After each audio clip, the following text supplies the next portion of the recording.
Hi guys, nasa part 6 na nga po pala tayo ng ating pinagagawa na dream house. At dahil good job po ang mga nagagawa sa ating dream house, kaya ayan, nagpa-order po tayo ng burger. Ayan, binilan natin sila ng burger with soft drinks. At dahil sa totoo lang, ngayon lang ako nasihan sa mga nagagawa dito sa aking pinagagawang bahay. Sa dami na po ng mga nagagawa dito sa aking bahay, ay sa kanila lang po ako nasatisfy ng paggagawa. Kaya kahit naman po na hindi nakasama ang mga pamerienda sa kanila, ay binilan na po natin dahil kasama na po sa kontrata yung pamerienda at pangkain nila. Mahuhusay nga po pala ang mga nakuha ngayon na manggagawa. Sobrang wala po talaga akong stress sa kanila. Pare-parehas naman po simulat sa puli, pare-parehas naman po ang pagpapakontrata ko sa kanila. Kahit na po kontrata ay sobrang bagal po ng mga unang gumawa. Pero ito po ay iba naman, kahit nakakontrata na ay masisipag at maayos po ang kanilang gawa at mabibilis po.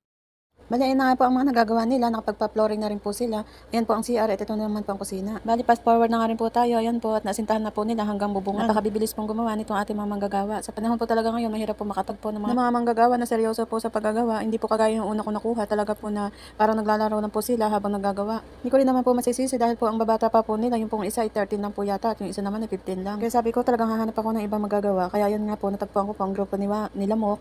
At galing po talaga nila.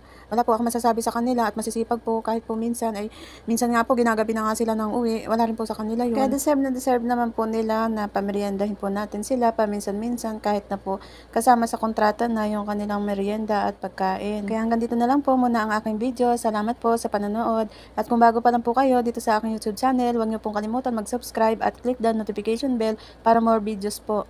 Dahil pa nag-aaral sa buhay. What? Kaya nga po eh. Kailangan... Tayo ilang taon na po kayo? Ay, bata pa ako. Wala yung pinipigpin.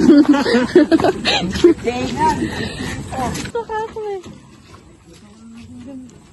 Maghugas na lang ako ng pado. Hira. Uy, nandalalaki ako.